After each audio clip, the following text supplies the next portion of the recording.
面对武汉肺炎，高中以下学校为2月25开学了后，嘛是台湾正关键的一战。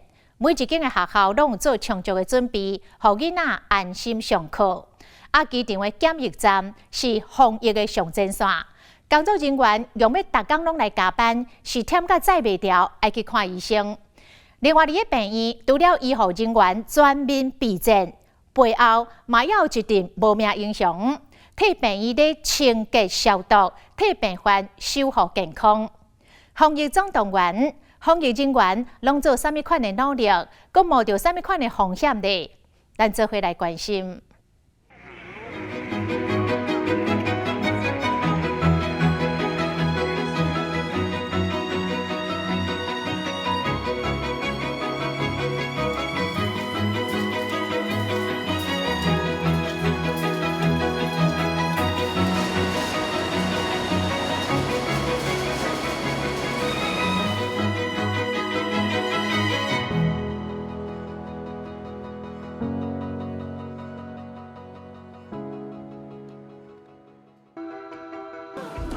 有咳嗽的状况是吗？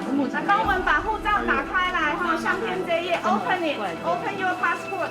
通机场入境太检站人多，排到真长，真好旅客要进入台湾，得先经过这道严密把关。也没有去过中国哦。要求每一位旅客提升健康证明卡。机场防疫人员每天面对数万旅客，但讲逐工拢爱加班，但是因并无露出任何疲劳眼神，依然是提出精神，详细询问每一位入境旅客旅游史，亦惊有一个闹交，互病毒侵入。安尼就使啊，谢。兄弟防疫第一线防疫人员有的真忝，有的挂病号。中央疫情指挥中心指挥官陈时中带领35位的医护志工来到前线支援，所万人力换口。对，谢谢你们这么快就集结起来哈，谢谢大家。有，当然现在目前在人工的部分，那么量多嘛哈，确实也是辛苦。那未来我们就会更加一步的资讯化。好，那有一部分会被让这样的一个资讯的工作所取代，但是仍然人工的部分仍然需要多，所以不过我们后盾嘛，因为这么多人做后盾，那我们不怕。专门应战的也有医师、护理师，每天面对未知的突发状况，一旦通报技术感染病患入院，就要启动高规格隔离作业流程，真大心理压力是难免。我们每一次进出这个病房的时候，那就是会有一个很大的压力，因为我们进去照顾这些病人，当然是有隔离保护我们。可是当我们要出来的时候，穿脱的这个动作的时候，我们要很小心，不要把这个在就是病室里面我们担心有污染的这些东西带到外面来。下班以后还要回家嘛，那你如果其实不太确定自己是不是真的干净的话，要回家的时候其实也是会非常担心的。2003年SARS造成台湾11名医护人员殉职，17当值的悲剧也有记得真清楚。但是无击退医护人员的勇敢，面对2019新型冠状病毒这场新的战役，因请隔离医出尽负荷隔离病房，无人惊吓退救。在整个过程中，这整个防疫的这个系统，事实上是从上到下，大家一起集思广益啦，就是想看这中间遇到什么问题，大家一起努力来解决啊，然后去用目前有限的资源，然后尽量去保护我们。这就是那时候当初选择读护理吧，因为我觉得护理不是单单每天发药啊，然后做简单的治疗而已。那本来就是当有疫情爆发，或者是医院需要这一方面的能力的时候，我们就是要把我们另外的专业拿出来。随着通报，医师个案人数不断增加，前线医师的工作量嘛倍增。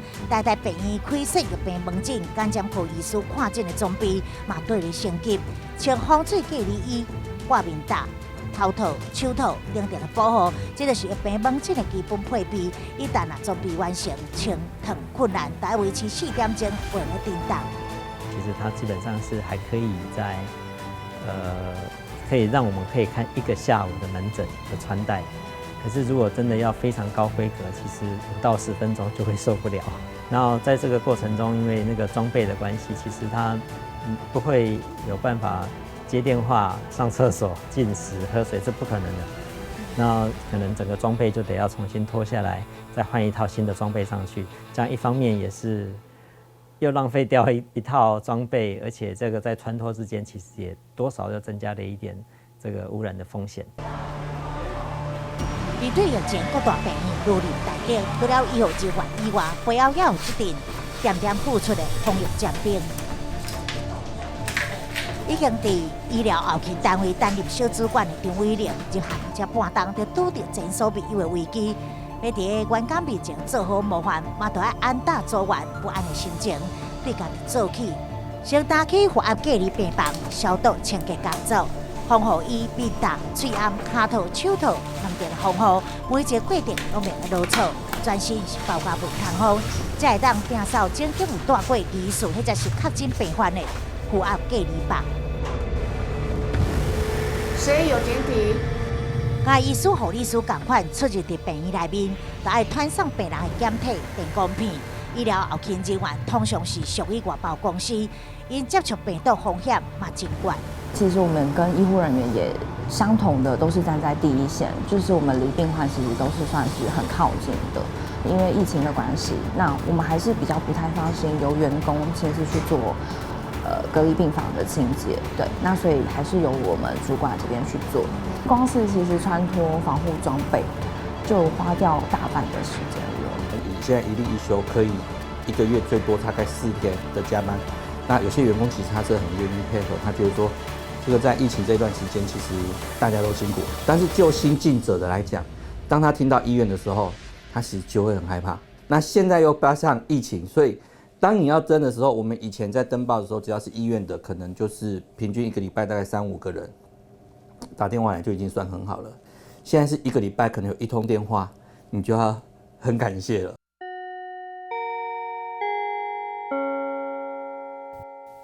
这条长时间的防疫之路，民众却受一项紧迫挑战。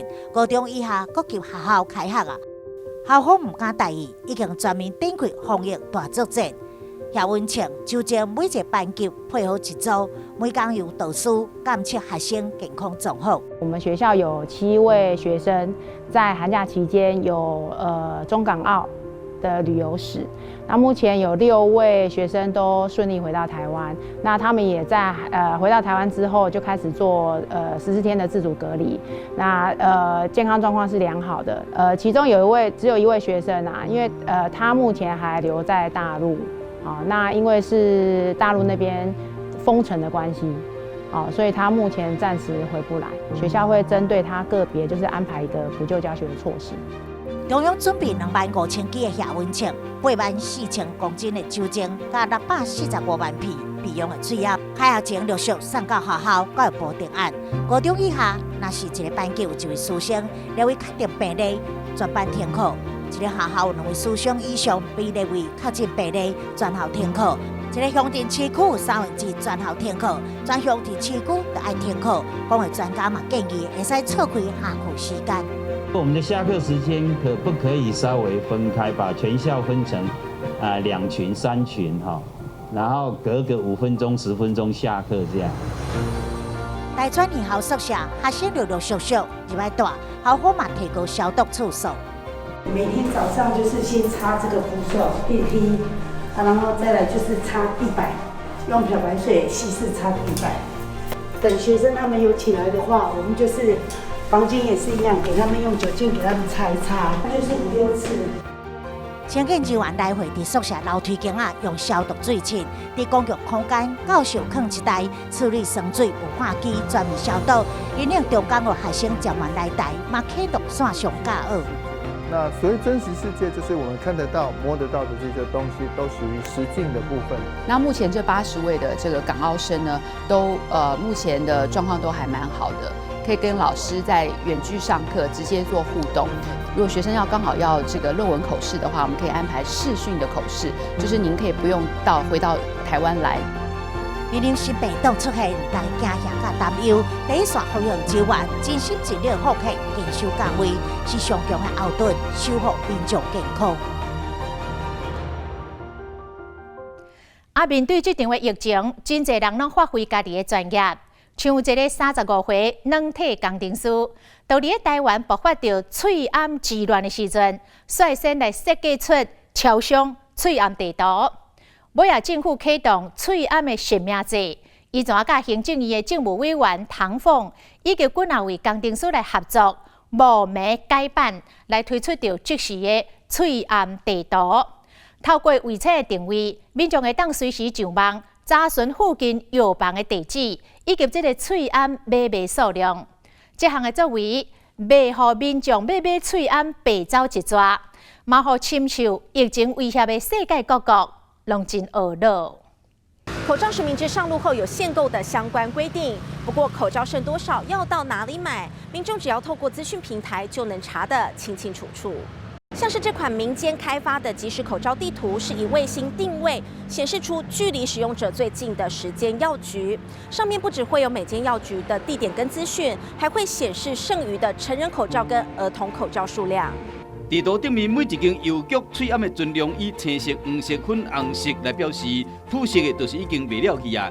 点图就会使看到地标完整资料。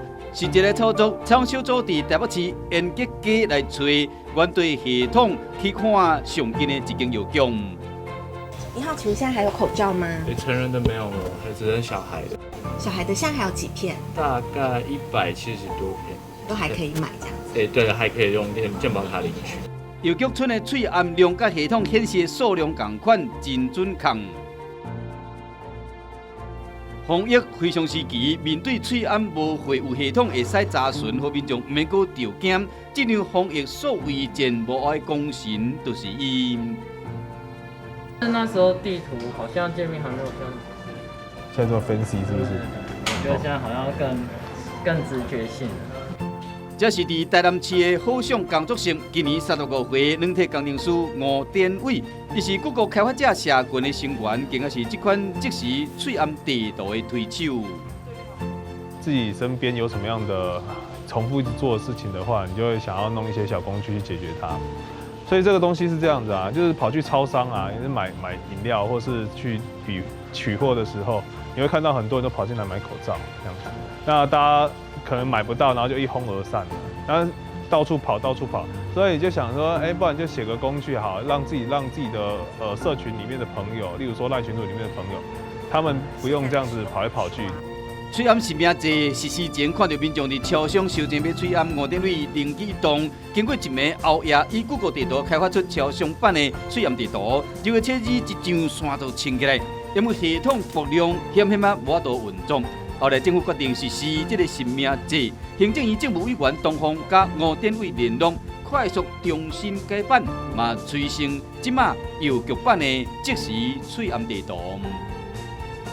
第2版的话，政府看到了，他们就从卫福部那边的资料就直接拉出口罩的库存量，所以其实有解决掉第1版的问题。例如说，库存量就统一控管，然后在销售端的话，配合健保卡的制度这样子，所以会知道很确切的知道说这一间药局它还有多少的存量。第1个版本的话，其实是自己在做的。第2个版本的话，就有蛮多的热心的人说想要一起来帮忙。我记得这个回报机制，我们也是讨论，一直在反复在讨论这个问题。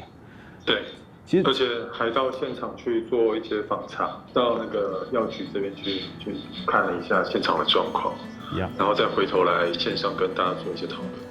吴典伟甲谷歌开发者社群的这伙伴，随时听外界甲网络顶面的意见。经过评估了后，继续修正系统。东方甲其他真热情工程师嘛分享开发喙癌地图的过程甲感动。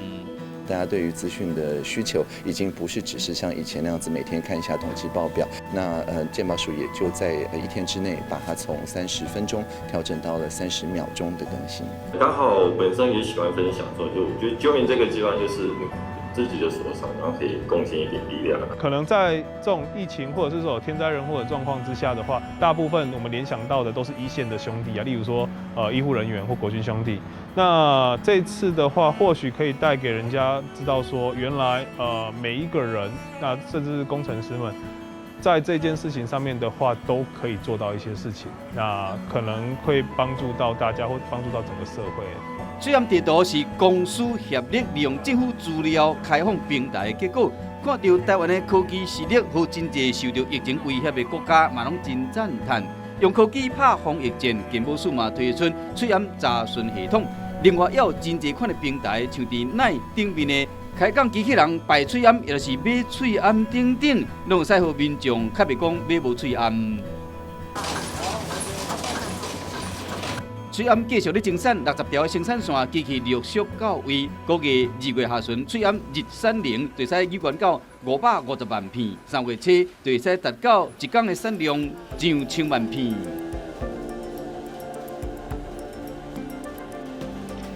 面对这场甲病毒的战争，每一个人拢用本身的专业付诸行动，协助抗疫。有第一线指挥中心的防疫团队、专业的医护人员，也有药局内面的药师，还有这阵所谓科技大军。虽然讲面对紧张严重的疫情，咱嘛伫危机中，不过咱会使看到台湾人的团结甲良善。